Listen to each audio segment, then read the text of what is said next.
이제 드디어 이제 2편이죠. 드디어. 일단 이제 교재가 분량이 있다 보니까 좀 부담스럽죠. 근데 불과 1100쪽밖에 안 돼요. 이걸 우리가 두껍다고 얘기하면 안 돼요, 진짜. 그러니까 이제 행정학이나 뭐 행정법, 기타 이런 부분이 선택 과목으로 들어오기 전에는 대부분 다 책이 이 정도 됐어요. 그리고 조금 더 두꺼운 책은 1400에서 1500까지 나온 책도 시중에 많이 있었어요. 그리고 다 그렇게 공부를 했어요. 근데 선택 과목 되면서 학생들이 많이 공부를 안 해요, 선택 과목을. 근데 그거는 아니에요, 그건 아니에요. 그래서 우리 필수 과목만큼은 아니라도 사실은 거의 같이 해줘야 되거든요. 왜냐면 이제 분량적인 측면이나 이 학문의 어떤 내용이라는 부분이 담고 있는 내용이 우리 기본 과목에서 공부한 것보다 훨씬 많아요, 이게.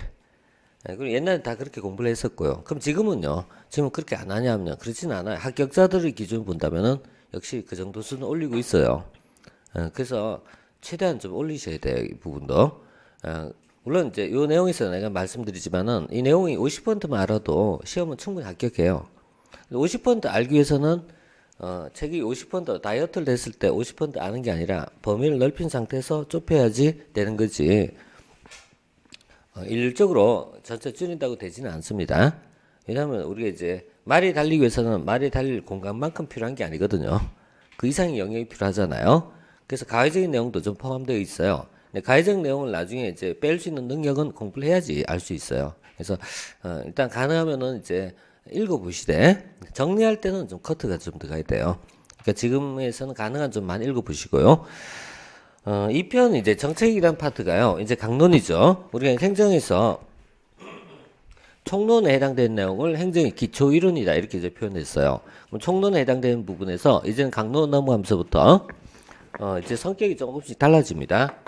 행정의 총론에서 다룬 것은 행정이 이제 전체적인 이론의 줄기 틀을 잡았거든요. 그 줄기를 잡으면서 우리 마지막에 이제 봤던 내용이 두 가지였죠. 마지막에 봤던 내용이 신제도주의 이전에 나왔던 내용이 바로 이제 최근에 와서 정부 실패를 극복하는 과정에서 그 대안을 우리가 거버넌스라 불렀어요. 그리고 거버넌스의 흐름 속에는 신공공관리라는 흐름과 또 하나가 뉴 거버넌스라는 흐름이 있었죠. 그럼 이때 신공공관리의 핵심은요, 정부 혁신이었단 말이에요. 정부를 바꿔야 된다 이런 얘기예요. 반면 이제 뉴 거버넌스의 기본적 핵심은 정부와 민간의 여러 조직들 간의 소위 협력적 관계를 통해서 문제를 해결하자 이런 네트워크라고 불렀습니다. 그래서 이 네트워크를 중심으로 할 것이냐 또는 이제 기업형 정부와 같은 정부 혁신을 중심으로 볼 것이냐 이게 이제 두 틀이었습니다. 자 이제 우리가 이제 보는 것은요 강론입니다. 그럼 강론에서 가장 들어가서 보는 부분은 크게 이제 두 영역이었어요. 하나는 정책입니다. 정책이고 두 번째는요 관리입니다. 정책과 관리 이렇게 두 가지 틀로 얘기할 수 있고요. 그다음 관리라는 얘기는 다시 이제 세 가지가 있었죠. 첫째는요 조직을 관리하고 두 번째 사람을 관리하고 세 번째 물자를 관리하는 것을 우리가 조직 인사 재무라고 불렀어요. 자 이렇게 이제 봤고요. 그렇다면 이제 이 중에서 정책이라는 부분은 결국 국가가 국민에 대해서 사회의 문제를 해결하기 위해서 어떻게 노력할까 이게 본질이거든요. 그래서 이 정책 과정에서 정부와 그다음에 정부와 정부 외 다양한 집단들 간의 소위 협력적 관계가 굉장히 중요하거든요. 그래서 여기서 뉴 거버넌스의 기본적 개념은요. 이 정책이라는 파트에 많은 의미를 가져요. 그다음에 관리란 파트는요. 바로 이제 신공공관리론이 많은 영향을 미쳐요. 그래서 우리 이제 2편에서 공부할 때는 신공공관리론적 개혁은 여기서 거의 나오지가 않아요. 거의 나오지 않고 이제 이 부분은 나중에 이제 이 조직 인사 재무 파트에서 많은 영향을 미쳐요. 그래서 약간씩 성격이 좀 다르다 이렇게 말씀드렸죠. 정책학은 이제 약간 넓은 시각이 필요해요. 국가와 사회를 바라보는 관점이 좀 필요해요. 그러니까 국가와 사회에 대해서 바라보는 부분이 있고, 그 다음에 현실에 대한 부분이 상당히 많이 포함되어 있어요. 그러니까 현실 우리 사회 문제의 해결이다라는 측면에서 굉장히 좀 많이 좀 포함되어 있고 정책 관점이 좀 많이 들어옵니다. 왜냐면은 사회 문제 해결 과정에서 누가 있죠? 주도권을 가지고 있느냐라는 문제에서 소위 정치적 관계가 좀 많이 포함돼요. 그래서 이런 부분이 이제 처음에 조금 낯설게 느낄 수도 있어요. 근데 좀 지나다 보면은 야 이게 행정학의 재미구나. 그러니까 행정을 공부하다 보니까 사회를 바라보는 시각이 굉장히 넓어지는 측면이 굉장히 큰 장점이에요. 이런 부분은 이런 교과서적으로 찾을 수 없는 부분입니다. 그래서 뭐 사회라든가 여기서도 어느 정도 법과 정치라든가 이런 걸 다뤄요. 하지만 거기 있는 것은 이론적인 틀이지 우리가 바라보는 어떤 역동적 관계가 나오진 않아요. 지금부터 뭐가 나오죠? 살아있는 현실이 막 보이기 시작합니다. 그리고 이 부분이 나중에 공부하다 취미가 붙으면요. 이 책을 보지 않고 여의도로 달리고 싶은 마음도 있어요. 또는요 현장에 투쟁 현장을 갈 수도 있어요. 그래서 공부하다가 어느 정도 시점에서 자제하세요. 자제하시고 우리 목표는 공무원이 되는 거지 투사가 되거나 정치인이 되는 거 아닙니다. 그래서 목표를 좀 정확하게 좀 잡으시고 자 정책이라는 부분에서는 자 여기서는 크게 이제 5가지 영역이 있어요. 하나는 정책학도 총론이 있습니다. 이것이 정책의 본질과 유행이라고 부르는데 정책의 본질과 유행에서 정책이 뭐냐라는 개념적 정의부터 해갖고 그다음 정책에 관련된 권력관계라든가 이런 걸 좀 설명할 겁니다. 그리고 나서 정책 유형론이 나와요. 여기 보면은 가장 기본이 되는 4가지 정책이 나와요. 이런 내용들은 좀 기억을 해줘야 돼요. 그 다음에 정책학 이제 강론적 영역은 정책 과정이라고 부르는데요. 정책 과정에 따라서 4가지 과정이 있어요. 정책 과정이라는 게 의제 설정, 정책 결정, 그리고 집행, 그 다음에 평가 이렇게 4개의 과정이 있습니다. 이 과정에 따라서 소개되고 있는데요. 이 중에 이제 의제 설정 첫 번째 단계예요. 두 번째가 정책 결정. 사실 이 파트가 분량이 가장 많은 파트예요. 그래서 여기 정책 분석론과 정책의 결정 이론 2가지가 들어갑니다. 정책 분석론 그리고 또 하나가 정책 결정 이론 이렇게 해서 2파트가 있고요. 그 다음에 집행 평가인데요. 우리 이제 쉽게 이해한다면은 각 부분마다 한 문제씩 이렇게 생각하시면 돼요. 약간 가감이 있어요. 가감이 있는데 의제 설정은 조금 분량이 적어갖고요. 한 0.5 정도 이렇게 들어가고요. 상대적으로 정책 결정 파트가 이보다 좀 많은 부분. 그래서 한 1.5문제 이 정도 커버할 수 있어요. 그 다음에 평가론이 한 문제 정도 나오고요. 집행이 약간 줄지만은 그래도 한 문제 가깝습니다. 이렇게 본다면은 국가직에서 통상 이제 한 5문제 이렇게 이제 보시면 돼요. 이렇게 보고 지방직에서는 지방 행정 파트에 한 문제 더 나와야 되기 때문에 여기서 하나가 좀 빠질 수 있어요. 그래서 기본적으로는 5문제 이렇게 생각하시고 그 다음에 여기서 곱하기 2에서 3 정도 하면은 우리가 공부할 수 있는 분량을 정할 수가 있어요. 그러니까 모든 단원마다 곱하기 3을 잡으면요 이게 출제 가능한 영역을 우리가 뽑을 수가 있어요. 하지만 그건 단원별 인위적 획정은 중요하지 않습니다. 일단 처음에 이제 쭉쭉 다 나가시는 게 중요하니까요. 자, 그럼 먼저 이제 정책이 뭐냐라는 이제 개념부터 볼게요. 자, 여기에 해당되는 것이 282쪽 라스웰이 있습니다. 정책학의 등장 배경이다라고 해서요. 1951년 라스웰이라는 사람이 정책지향이라는 논문이 나오기 시작하는데요. 이때부터 정책학에 대한 연구가 이제 진행되었다라고 보시면 돼요.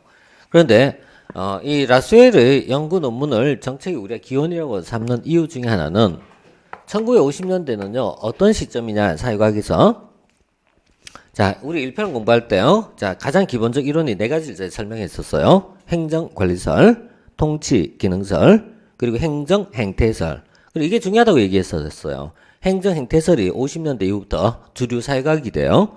그리고 나서 60년대 후반부터 후기행태주의와 함께 신행정이 등장하기 시작하거든요. 자 이런 이제 흐름이었는데 50년대는 어떤 시점이었다? 행태주의가 등장했던 시점이에요. 행태주의 하에서는 사실과 가치로 이원화시켜 사실만 연구하였지 가치는 연구하지 않았다 이렇게 얘기했거든요. 자 이런 부분이 50년대 정책학이 좀 성장하지 못한 이유 중에 하나예요. 왜냐하면은 1950년대는 이 과학성에 대한 부분, 이 과학성에 대한 연구에 집착을 하였지 가치 문제, 정책 문제에 대해서는 그렇게 관심을 두지 않았단 말이에요. 그러다가 1960년대 후반에 가면서 사회적 문제가 증가하기 시작해요. 사회적 문제의 증가와 함께 소위 이제 행태주의에 대한 비판과 함께 소위 이제 후기 행태주의가 등장하기 시작하거든요. 이 후기 행태주의는 바로 뭐죠? 가치 문제나 또는 정책 문제에 대해서 관심을 가지기 시작했던 시점입니다. 그래서 1960년대 후반 이후에 재등장하게 되었다. 왜 등장하냐면 이 당시 미국 내에서 뭐가 증가했다? 사회 문제의 증가입니다. 그래서 이 60년대 후반 이후부터 이 사회적 문제가 증가함에 따라서 정책의 문제가 증가하게 되었다라는 거, 이런 시점부터 이제 강조하게 되었다라고 보는 거죠. 자, 이렇게 이제 등장 배경에 대한 얘기 잠시 해봤고요. 그리고 나서 이제 정책이 뭐냐, 좀 개념을 좀 정리해 가자면은, 정책이라는 부분은 이제 사회의 문제가 있기 때문에 강조되게 됩니다. 바로 이제 이 사회적 문제가 있기 때문에 강조합니다. 그래서 정책이라는 것을 정의 낼 때요, 사회적 문제나 또는 공적 문제가 있어요. 공공의 문제, 사회적 문제나 공공의 문제가 있다면은 이와 같은 공공의 문제를 해결하기 위한, 이것을 해결하기 위한 자, 정부의 행동 방안을 정책이라고 정의해 보고자 합니다. 자, 정책이라는 개념을 이제 정의한 부분은 이제 학자들마다 수십 가지가 나올 수 있어요. 그래서 가장 대표적으로 많이 든 것 중에 하나가요, 정책이란 사회적 가치 권위적 배분이다, 이렇게 설명하는 이제 사람도 많아요. 그 내용도 괜찮고요. 여기서 우리가 사회과학에서 특히 행정학이나 정치학이나 이런 파트를 공부할 때는요, 개념이란 게 법처럼 딱 떨어진 개념이 없어요. 개념이란 건 수백 가지 내려도 상관이 없어요. 자기 편한 대로 해주면 돼요. 다만 그게 어떤 근거만 있으면 되는 거예요, 이게.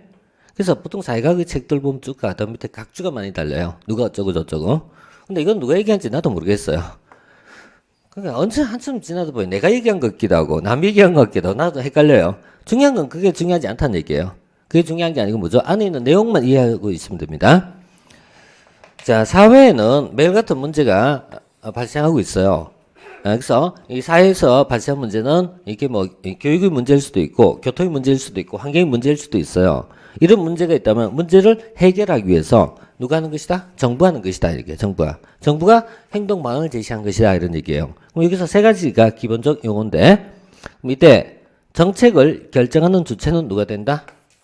정부가 된다. 정책은 누가 하는 것이다? 정부가 하는 것이다. 자, 물론 사기업도 정책이라는 말 쓰고는 있어요. 심지어 통신정책이라고 해갖고, 그죠? 이동통신사들이, 아니 정확하게 하면 휴대폰 판매하는 업체들이 한밤중에 이상한 정책을 펼치기도 해요. 그래서 지금부터 떨이 시작되니까 막 살아요. 그건 엄밀한 의미에서 정책이 아니죠. 정책은 누가 하는 것이다? 정부가 하는 것이다. 그 다음에 이때 정부를 우리가 협의, 좁은 의미가 있고 광의가 있을 때, 이때는 정부란 것을 무엇으로 본다? 광의적 개념을 이해합니다. 자, 정부란 말을 광의로 이해한다면은 이 안에는 다 포함한 개념이에요. 그러니까 입법부도 있고 그 다음에 사법부도 있고 행정부도 있어요. 그래서 입법부에 의한 정책도 있고 사법부에 의한 정책도 있고 행정부에 의한 정책도 있어요. 모두 정부입니다. 근데 이 중에서 우리가 좁은 의미로 얘기할 때는 행정부만 정부라 부르잖아요. 근데 넓게 얘기하면 다 정부가 돼요. 여기다 지방정부를 포함시켜도 물론 됩니다. 자, 각각 표현한 방식이 좀 달라요. 입법부에 의한 정책은 국회에 의한 정책이란 어떻게 만들어지는 것이다? 국회는 통상 국회는 뭐죠? 입법행위, 법률의 제정이나 개표를 통해서 많이 이루어지죠. 그래서 입법부에 의한 정책은 법률이 일반적일 겁니다. 법률에 의한 정책이 나올 수 있고요. 그냥 법률만 정책은 아닙니다. 국회에는 행정부가 있죠. 어떤 계획안을 올리면은 계획안에 대해서 승인하거나 동의하는 절차를 거치기도 해요. 그래서 여기는 승인, 동의, 의결 이런 형태로 표현돼요. 그 표현은 다양할 수 있어요. 뭐 상관없어요. 어떤 표현이든. 그래서 이것이 의결일 수도 있고 또 승인일 수도 있어요. 다음에 우리가 재무행정을 공부하면 예산이 나와요. 국회가 가장 중요한 기능 중에 하나가 예산을 의결한 것입니다. 자, 오늘날 보면은 국회 예산 의결은 거의 모든 파트에서 아주 굉장히 중요한 부분이에요. 자, 이런 것도 뭐냐? 국회 정책입니다. 자, 그 다음에 사법부에 의한 정책도 있을 수 있어요. 사법부에 의한 정책은 보통 사법부는 판결로 말한다, 이렇게 얘기하죠. 결정 또는 판결 이렇게 부를 수 있죠. 자, 이건 법원에 의한 정책이라고 보시면 돼요. 법원에 의한 정책도 최근에 와서는 굉장히 비중이 지금 점점 커지고 있어요. 그리고 참고로 선진국은 원래 법원에 의한 부분이 굉장히 강합니다. 사법부가 강하지만 우리나라 그동안에 이제 사법부가 뭐 최근에 식물국회다 이런 말을 많이 했지만 사법부도 옛날 사법부거든요. 이렇게 이제 된 적도 있었지만 뭐 최근에 와서는 이제 많이 이 파트도 우리 올라갔어요. 특히 이제 많은 부분이요. 노동이라든가 이런 파트에 대한 문제, 이런 건 사업부에 대한 정책이 굉장히 중요한 역할을 수행해요. 그러니까 우리가 퇴직금을 산정할 때 어디까지 할 것이냐 라는 문제가 있어. 이런 걸 어때요? 행정부에서, 노동부에서 잘못 건드렸다가요, 양쪽부터 요거도 먹게 돼 있어요. 그래서 법원에 의한 판결이 굉장히 좋을 수도 있어요. 이런 부분. 그리고 사실 뭐 교통사고 같은 거 났을 때 있잖아요. 가해자, 피해자 어느 정도 선에서 할까 이런 거 있잖아요. 이 사업부의 정책입니다. 최근에 또 법원에 판결 내린 것 중에 몇 개 재미난 거 있더라고요. 소위 몰카 얘기. 예전 뉴스 한번 보셨는지 몰라도요. 몰카 이제 뒤따라가면서 몰카 찍은 거 있었어요. 근데 거기 보니까 한 사람은 이제 죄가 없다 이렇게 얘기하더라고요. 왜냐 하니까 노출된 부분이 없었고 신체의 특정 부위가 아니라 넓은 부위에서 촬영했기 때문에 이걸 가지고 형사상 처벌하기 문제가 있지 않느냐라는 얘기를 했어요. 자, 이런 부분 이제 나오고, 이런 거 어때요? 사업부에 의한 정책이라 얘기할 수 있어요. 사실 애매한 부분이 있을 수 있잖아요. 애매한 부분. 왜냐면 양쪽 다 국민이거든요. 가해자도 국민이고 피해자도 국민이에요. 그러니까 어떤 거는 도덕적 차원에서 그쳐야 될 부분이 있고 어떤 건 법적으로 가야 될 부분이 있어요. 이런 말 차이 이해되겠어요? 도덕적 선에서 비난이 대상이 될 문제가 있고 또 하나 뭐죠? 사법적 처벌을 해야 될 상황이 있어요. 이건 다 별개의 문제입니다. 이런 부분을 국가가 인위적으로 법률로서 다 제정한 거는 문제가 있을 수 있다고 얘기할 수 있어요. 그러니까 어떤 거는 도덕적 영역에 남겨둬야 될 부분도 있어요. 자, 그런 거는 또 이사적 문제가 기다리고 있어요. 민사 문제가 따로 있어요. 형사와 민사는 다른 내용이에요. 네, 형사와 민사는. 그러니까 이 분명히 이제 문제는 있어요. 그러니까 어때요? 민사상 내가 있잖아요. 정신적 피해를 입었다. 소송을 제기할 수 있어요. 하지만 형사상 국가가 처벌한 건 또 문제가 있을 수 있다. 이렇게 보는 것이 있어요. 그 대표적 케이스가 뭐죠? 간통죄예요. 간통죄를 우리는 지금까지 어때요? 국가가 형사상 처벌을 통해서 사회 질서를 유지하겠다라고 얘기했어요. 근데 지금은 이걸 뭘로 보죠? 민사의 문제로 되돌린 거 이게. 그리고 대부분 국가는 간통의 문제는 민사 문제로 다루지 형사 문제를 보지는 않아요 이게. 이건 결혼에 대한 것을 어떻게 이해할까라는 것에 대한 개념하고 연결돼요. 우리가 이제 과거에 결혼이란 거는 가족과 가족, 가와 가가 맺어지는 과정에서 결혼이라는 개념이 나오고 그 결혼이라는 개념이 가를 유지하는 측면에서 봤단 말이에요. 이거는 이제 이것을 기준으로 해서 봤던 사회의 문제잖아요. 그런 문제는 사실 어때요? 여러분들 부여의 법속이라든가 이런 데 보면 이런 거 나와 있죠? 여기 보면 어때요? 부인의 시기를 특히 미워하여 질투하여 심지어 뭐까지 했다? 사형까지 당하기도 하였다. 이렇게 나오죠. 그러니까 사실 뭐 간통의 문제 이런 건 어때요? 옛날에도 사실은 존재했을 거 아니겠어요? 인류가 있는 상황이라면은. 다만 이제 어떤 시대는 이건 어때요? 엄격하게 처벌하고 어떤 건 남성 위주로 어떤 건 여성 위주로 처벌하고 이런 정도의 차이가 있었을 거 아니에요. 이런 부분을 최근에 와서 어때요? 법원에 국가가 인류적인 법을 통해서 한 건 문제가 있을 수 있다라고 본 것이죠. 이런 게 소위 이제 사업부에 한 뭐가 돼요? 정책이라고 얘기할 수 있죠. 무슨 말인지 이해되겠어요? 그래서 제가 좀 논의하다 보니까 좀 넓게 얘기했는데 정책이란 얘도 있고 얘도 있고 얘도 있어요. 그러니까 방금 얘기했죠. 이런 판결 이런 걸 가지고 만약에 여러분 언급해서 답안을 쓴다면 정말 독창적이고 창의적이다 이렇게 얘기할 거예요. 그렇지만 우리는 이제 객관식이니까 그런 내용까지 볼 필요는 없지만 이해를 위해서 한번 이렇게 얘기해 보자는 얘기입니다. 자, 그다음에 이런 정책도 정책이에요. 이런 정책도 정책이지만 그러나 숫자만 따지면 행정부에 의한 정책이 월등히 많습니다. 그래서 행정부는 이걸 이제 행동 방안에 부를 수도 있고 정책이라고 표현할 수도 있고 또 이것을 시책이라 부르기도 하고 또 대책이다 이렇게 부르기도 하고요. 또 사업이다 이렇게 부르기도 해요. 그래서 행정부에 의한 정책을 우리가 이제 여러 가지 표현을 쓸 수 있어요. 그래서 물가 안정 대책, 뭐 부동산 투기 억제 대책 이런 식입니다. 이런 식이 또 정책이 될 수 있다는 얘기죠. 그 다음에 사업이라는 말을 이제 많이 쓰게 되는데 재무행정에서 이 말을 많이 써요. 다음에 우리가 이제 5편 재무행정 가서 공부할 때는 사업, 프로그램, 프로젝트 이런 말을 많이 씁니다. 사업이다. 그래서 예컨대 이제 4대강 사업 이건 뭐죠? 행정부가 주도한 정책이라고 볼 수 있죠. 자, 이런 것도 이제 정책이라고 봐요. 그래서 이런 다양한 표현을 쓰고 있다라는 얘기죠. 자, 그러면은 정책의 결정 주체는 누가 된다? 여전히 정부가 되는 겁니다. 정부가 되고 그 다음에 그 행동 방안은 방금 우리 이런 식으로 다양한 표현을 썼다라고 봤어요.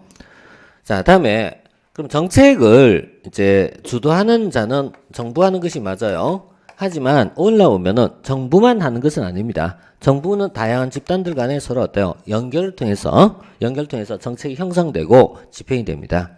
그 다양한 집단이라는 것이 우리 1편에서 공부했을 때, 1편에서 시장이란 말이 나왔어요. 시장이 말을 썼는데, 정책학에서는 이익집단이라는 말을 많이 써요. 이익집단 이런 걸 쓰고요.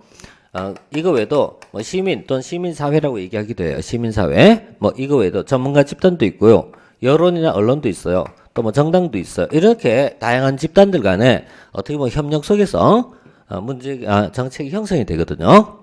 이때 얘를 공식적 참여자라 부르고요. 얘를 비공식적 참여자라 불러요. 그래서 정책의 참여자에는 두 개가 있어요. 첫째 공식, 두 번째 비공식이 있어요. 이때 공식적 참여자, 정부, 그 다음에 이것이 아닌 비공식 참여자. 얘와 얘의 관계가 있어요. 이것을 두 개의 관계를 정책 네트워크라고 부릅니다. 정책 네트워크. 정책 네트워크란 말은 공식, 비공식 참여자 간 관계를 설명한 말이에요. 관계를 설명한 말. 자, 이때 가장 많이 등장하고 비중이 높은 파트가요. 얘가 중요해요. 이것을 우리 1편에서 공부할 때 시장 또는 기업이라 본 겁니다. 그래서 기업이 가장 대표적인 이익 집단이에요. 기업 외에도 많이 있지만 이게 가장 대표적이에요. 그러면은 얘와 얘 그리고 또 하나 더 있었죠. 시민사회. 이렇게 3자 관계를 설명했죠. 이렇게 설명했죠. 이걸 국가와 시장과 시민사회라 불렀죠. 이걸 뭐라 표현했죠? 거버넌스로 불렀잖아요. 거버넌스의 본질은 국가와 시장과 시민사회 간의 네트워크를 얘기한 것이다. 이렇게 볼 수 있다는 얘기죠. 자, 이렇게 3자 관계에 대한 내용을 중심으로 받고, 우리가 정책학에서는 이걸 어때요? 더 확대시키는 겁니다. 사실, 네트워크 개념은 이 세 가지만 있을 수는 없어요. 네트워크 개념은 이거 외에도 기타 여러 형태가 나올 수가 있어요. 자, 이런 내용이 우리 뒤에 가서 다시 한번 풀어갈 겁니다. 그래서 우리 뒤에 가고 정책 네트워크라는 개념하에서 이런 내용들 다시 한번 언급할 겁니다. 자, 그 다음에 자, 교재 가셔갖고요. 그 다음에 쭉 가고 오른쪽 페이지 보시면요. 정책 문제의 중요성이 있어요. 정책이 왜 중요해졌냐라고 할 때요. 그 이유는 정책적 이원론이 퇴조하고 정책적 이론론이 등장했기 때문에 이렇게 불러도 돼요. 자, 왜냐하면 신행정이 뭐죠? 신행정은 정책적 이원론이잖아요. 아니, 정책적 이론론이죠. 행태주의가 뭐예요? 정책적 이원론이잖아요. 그러니까 행태주의가 퇴조하고 그 다음에 신행정이 등장 이렇게 해도 되잖아요. 같은 말이죠. 그래서 정책적 이원론이 퇴조, 다시금 행태론이 퇴조되고 정책적 이론론, 신행정이 등장하였다. 기타 공공 영역의 확대라든가 오늘 와서 공적 영역은 어느 국가나 관계없이 다 같이 굉장히 많은 파트예요.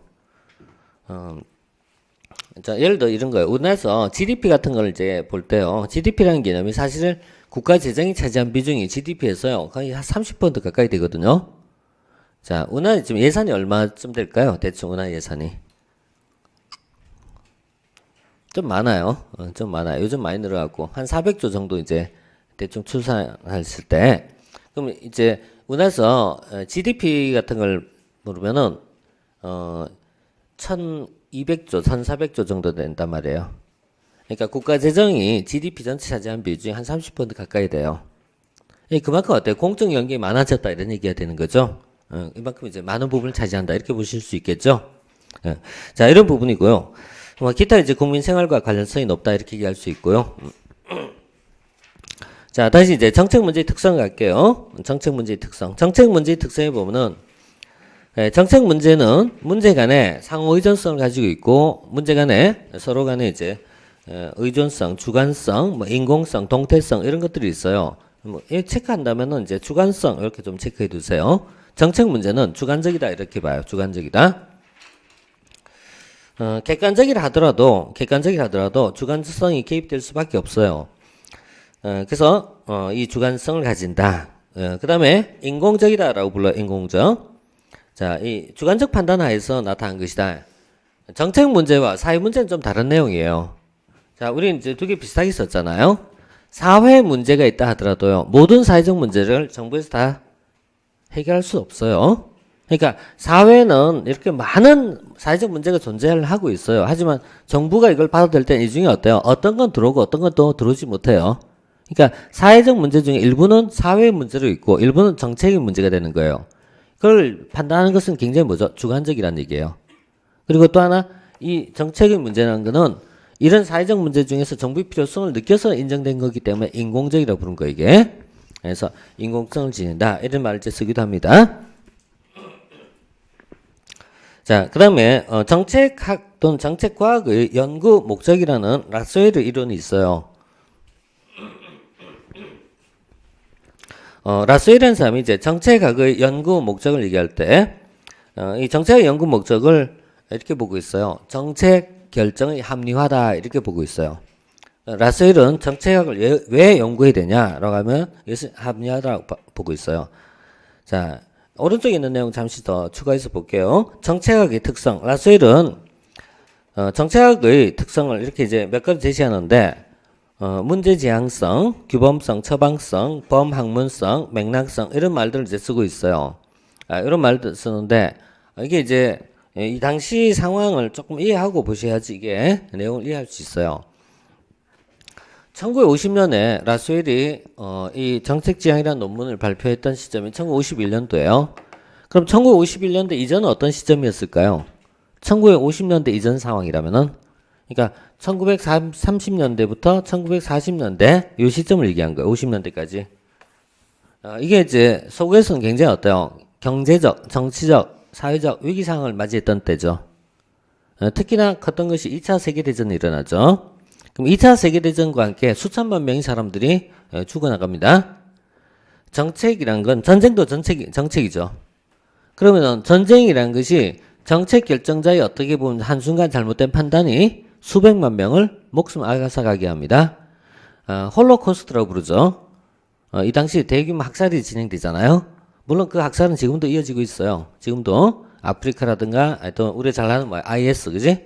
IS 참 IS 기업도 있더라고요. IS 기업. 그 기업은 좀 이제 IS 나올 때마다 기분이 안 좋을 것 같아요. 어쨌든 IS는 똑같은 이름 쓰고 있으니까. 자, 이런 것들란 말이에요.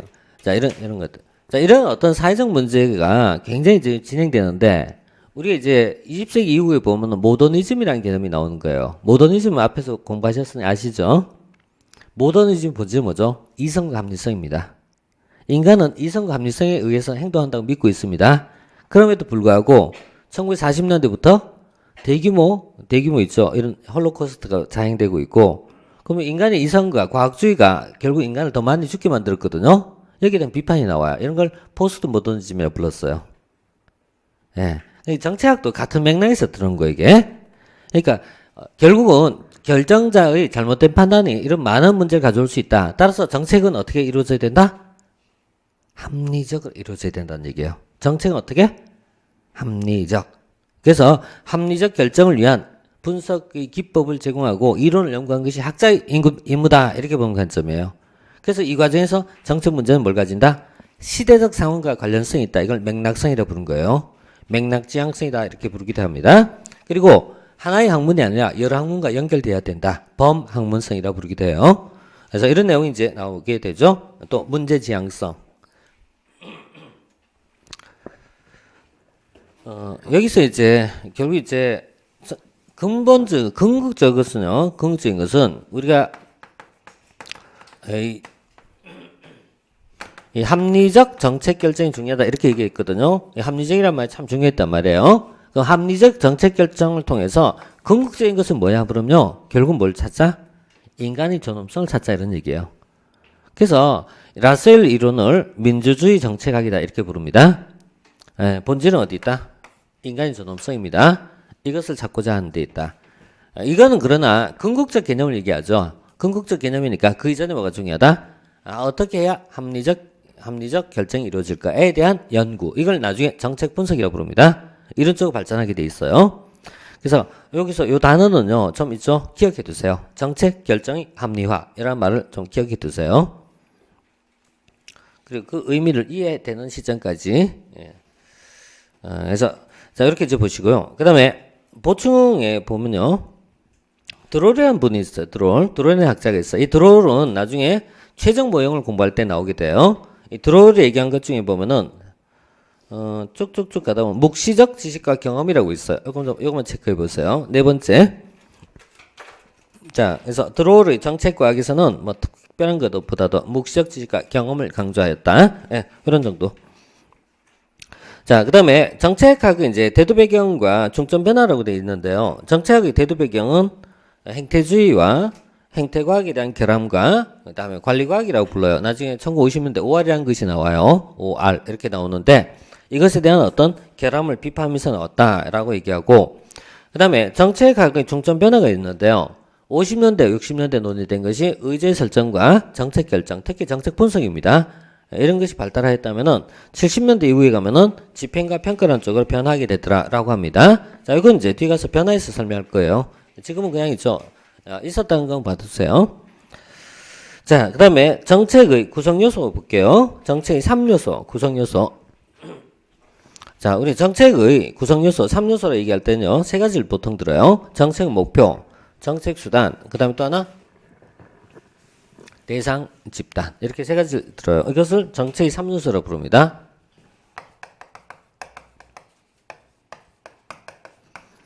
자, 정책이 지향하는 목표, 그 다음에 두 번째 정책의 수단, 정책 수단, 그 다음 세 번째 대상 집단 이렇게 세 가지가 있습니다. 자, 우리 이제 행정의 3변수를 앞에 공부했어요. 행정의 세 가지 변수가 있었어요. 자, 구조, 인간, 환경. 자, 이제 정책이 들어갔고 목표, 수단, 대상 집단이 있습니다. 이것도 좀 기억해 두세요.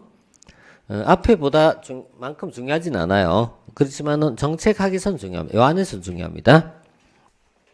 자, 정책이 지향하는 목표가 있고요. 그 다음에 이 수단이 있어요. 이런 말 자체를요, 기억하는 게 중요한 거예요. 목표, 수단이라는 말 자체가. 목표, 수단. 이 자체를 좀 자꾸 이렇게 되새겨 보셔야 돼요. 앞으로 이런 단어 가지고 수없이 자꾸 움직여요. 수단, 목표. 이거를 뒤에 가서 이런 식의 우리가 구성을 쓸 거예요. 어떤 목표를 달성하기 위해서 어떤 수단이나 방법을 찾을까 이렇게 얘기할 겁니다. 자, 이런 관계를 앞으로 많이 써요. 그리고 A라는 수단이 B라는 결과를 가져왔어요. 그런데 A라는 수단이 B라는 결과를 가져왔을 때 이때 A가 원인이고 B가 결과라면은 여기 보면 인과관계가 성립이 된다면은 이렇게 된 거예요. 이걸 나중에 타당도란 말로 쓰게 돼요. 그러니까 항상 있잖아. 인과성을 찾아가는 것이 중요합니다. 인과성. A로 인하여 B라는 결과가 나왔다라는 인과성이에요. 이런 부분이 굉장히 중요하거든요. 그래서 목표 수단이라는 말을 항상 있잖아요. 이게 여러 가지 변형을 할 거예요. 그래서 이거 꼭 좀 챙겨두세요. 자, 목표 수단의 문제는요. 자, 목표를 무엇을 잡느냐에 따라서 우리 수백 가지 이제 정책을 이제 설명할 수 있어요. 이것이 교육의 문제일 수도 있고 물가 안정일 수도 있고 또는요 이 집가 안정일 수도 있고 아니면 이제 우리가 제일 많이 썼던 교통 소통이 원활하다 이런 것을 쓸 수도 있고요. 또는 전력 생산이 될 수도 있고 여러 가지 될 수 있어요. 그럼 밑에 예컨대 교통 소통이라는 정책의 목표를 가졌다면은 이것을 달성하기 위한 수단이나 방법이라는 게 여러 가지 쓸 수 있겠죠. 이 중에 이제 제일 쉬운 예는요. 지금까지 많이 했던 게 도로 건설하자는 얘기예요. 도로 건설, 도로를 건설해자 이런 얘기가 될 수도 있고 또는 반대로 어때요? 차량 시부제를 실시하거나 또는 이걸 여러 가지 더 늘릴 수 있어요. 예컨대 가변차로제를 실시할 수도 있고 가변차로제라든가 버스 전용 차로제를 실시하거나 이런 것 있잖아요. 자, 이런 것을 할 수도 있고 이런 게 뭐냐면 수단입니다. 그 다음에 대상 집단이라고 얘기할 때는요. 여기 두 가지가 있어요. 정책의 나 혜택을 보는 집단이 있어요. 혜택을 보는 집단을 수혜자 집단이라고 부르고 그 다음 반대로 여기에 대해서 비용을 부담하는 집단이 있어요. 비용 부담 집단이 있어요. 그래서 대상 집단은 비용 부담과 수혜자 이렇게 다시 나눠지기도 해요. 자, 수혜자는 혜택을 보는 거기 때문에 이건 사실상 우리가 정책 집행에서 그렇게 논의가 되진 않아요. 왜냐하면 혜택을 보는 집단이기 때문에 문제가 되지 소지는 없어요. 문제가 된 건 이쪽이 문제가 돼요. 비용 부담 집단. 비용이란 것이 불특정 다수에게 분산되거나 반대로 특정한 소수에게 집중이 되었을 때 큰 차이가 있는 거죠. 만약에 다수에게 분산되고 개개인에게 크게 영향을 주지 않는다면은 어떤 정책이든 간에 반대할 이유가 별로 없어요. 하지만 만약 이것이 소수에게 특정화되면 이 사람들은요 왜 나만 돈 내야 되냐 이렇게 얘기할 거란 말이게. 자, 이런 부분이 이제 집행이 어려워진 이유 중에 하나예요. 만약에 이게 다수에게 분산되면요, 그렇게 문제없이 진행될 수 있어요. 그래서 도로건설 정책은 있죠. 이거 가지고 누가 뭘 이의를 제기하고 있는 사람은 많지가 않아요. 반면 차량 10부제를 실시하면 이거는 약간 반발이 나올 수가 있어요. 조금 더 가면 어때요? 5부제가 있고요. 더 심하면 2부제가 있어요. 그럼 차량 2부제 실시한다. 홀짝을 한다. 자, 홀짝한다면 어때요? 이거 당연히 사람들 싫어하는 거예요. 아니, 뭐 국가가 뭔데 내보고 이제 하라 하지 말라고 해. 자꾸 얘기할 거란 말이에요. 자, 이렇게 이제 또 사람마다 사정이 다를 겁니다. 그래서 이런 쪽 갈수록 어때요? 특정화되는 거잖아요. 특정화될수록 어때요? 반발이 심해질 수밖에 없다는 얘기예요. 그래서 이런 경우가 집행이 곤란해지고 저항이 있고 반발이 있고 이쪽 갈수록 반대로 집행이 용이해진다라는 차이가 있어요. 그래서 이런 형태의 정책을 다음에 우리가 분배라고 불러요. 분배라고 부르고 이런 형태가 들어갔을 때는 여러 형태가 있어요. 규제라든가 또는 재분배 형태가 나옵니다. 이렇게 해서 정책이 어떻게 보면 이제 사회 집단과 관련성이 좀 높아요. 자, 이거는 도로건설은 아까 얘기한 것처럼 뭐죠? 크게 문제가 되지는 않습니다. 그래서 이런 것을 우리가 이제 분배라 부르게 돼요. 그리고 차량 10부제를 실시한다 이런 걸 규제라 부르게 됩니다. 이렇게 부를 거고, 그 내용은 이제 뒤에 가서 다시 한번 우리가 풀어갈 겁니다. 이렇게 풀어가도 되고요. 만약에 여러분 경제학적으로 풀어간다면요. 경제학적으로 풀어간다면 이런 것은 뭐라고 하냐면 공급 확대 정책이라 부를 수 있어요. 이건 뭘까요? 이용하는 사람을 제한한 것이에요. 수요 억제 정책이라 부른 거예요. 공급 확대 정책과 또 하나 뭐죠? 수요 억제 정책이 있어요. 정책이란 거는 하나만 가지고 되지 못합니다. 자, 예를 들어 전력 문제를 해결하기 위해서요. 전력 문제 해결을 위해서 방법은 두 가지가 있어요. 1번 전력을 많이 생산하는 겁니다. 공급 확대 정책. 2번 수요 조절 정책. 두 가지가 있습니다. 어느 것이 더 바람직하겠습니까? 공급 확대요? 예. 일본이 지난번에 후쿠시마 원전 이후에 원전을 전부 다 가동 중단했죠. 그래도 일본은요, 멀쩡히 돌아갔어요. 일본은 이제 모든 전구를 LED 등으로 대부분 다 교체를 많이 해갔습니다. 수요 조절 정책으로 가는 거죠. 공급 확대라는 건 한계가 있습니다. 한계가 있습니다. 매번 원전을 더 지을 수는 없습니다. 그래서 수요 조절 정책 많이 갑니다. 도로는 단언컨대요. 20, 30년 후에는 도로 확대는 이제 의미 없는 정책입니다. 왜냐하면 사람들은 도시에 많이 살지 않고요. 외부로 많이 나갈 가능성이 높아요. 산업의 구조가 재편되니까요. 산업의 구조가 재편되면서 도시 안에서 교통망의 확대는 비중이 줄어가는 겁니다. 그러면 결국은요. 수요 조절 정책을 가야 될 필요성을 느껴요. 근데 예를 들어 이런 거잖아요. 도로가 있으면 우리나라는 가변차로니까 거의 없어요. 없지만 외국에 가보면 가변차로가 있어요. 자, 이게 우리 알다시피 출퇴근 시에 방향이 바뀌잖아요. 출근 시에는 이쪽이 많고 퇴근 시에는 이쪽이 많아져요. 그럼 어때요? 차로를 이렇게 3대 1로 만들고 반대편은 또 오후 되면 반대로 만들 수도 있잖아요. 이런 게 가변차로잖아요. 이런 가변차로 같은 것은 탄력성 이용하는 방법이 되잖아요. 이런 걸 활용할 필요가 있잖아요. 전력 같은 것도 어때요? 심야 전력 같은 걸 제대로 활용하면은 결국 낭비를 줄일 수 있잖아요. 근데 최근에 심야 전력 정책이라고 눈금만 찾을 수가 없어요. 그러니까 우리는 지금 개발 위주로 갔기 때문에 죽으라고 이것만 본 거예요. 공급 확대로. 공급 확대로 갈 수 있는 시기는 지나갔다고 봐요, 지금은. 그래서 지금 수요를 좀 더 어떻게 탄력적으로 운영할까라는 부분. 이 기술적으로 좀 넘어갈 시기에 넘어간 거예요. 전력 요금도 차별화를 두거나, 그죠? 거꾸로 요금을 있잖아. 전기를 있잖아. 내가 적게 소비했으면 어때요? 인센티브 주는 방안, 이런 걸 자꾸 만들 수 있어야 돼요. 그래서, 소위 이제 가정에도 내가 발전소가 되는 거 있어요. 자가 발전의 개념이에요. 예를 들어, 태양광을 사용해갖고 내가 오히려 전력을 생산했으면은 국가가 나에게 돈을 주는 게 하거나, 이런 매매 계열 같은 거를 확대시킬 수 있어. 이런 건 새로운 정책이 될 수 있죠. 그러려면은, 정책의 있잖아요. 개발하는 사람들에 있어서 좀 인식이 전환이 좀 필요합니다. 공급 중심 가는 거는 이제 말하자면 어때요? 한계가 있다는 얘기예요. 수요를 좀 더 탄력적으로 만들 필요가 있다. 차등 가격제라든가 이런 부분을 좀 생각하시라 이런 얘기예요. 왜 그러냐면 공무원 되고 나서 좀 생각하시라는 얘기예요. 공무원에 대해서 무조건 일률적으로 갈 것이 아니라, 아니, 내가 언제 정책 만들어. 이렇게 생각하지 마시고, 이제 구청 단위에도 작은 단위의 이 정책 개발한 건 수없이 많이 필요해요. 좀 이렇게 생각 있는 삶을 갔으면 좋겠다. 관료라는 사람이, 그죠? 위에서 시킨 대로만 움직일 게 아니라 자기 생각을 좀 가지면서 가면 좋겠다. 이게 정책을 공부한 이유입니다. 자, 뭐 얘기하다가 조금 또 넓은 얘기 했네요. 자, 이렇게 이제 보시고요. 그 다음에 2절에 보면요. 정책 유형과 과정이 있어요. 예, 잠시 인터벌 두고 합시다.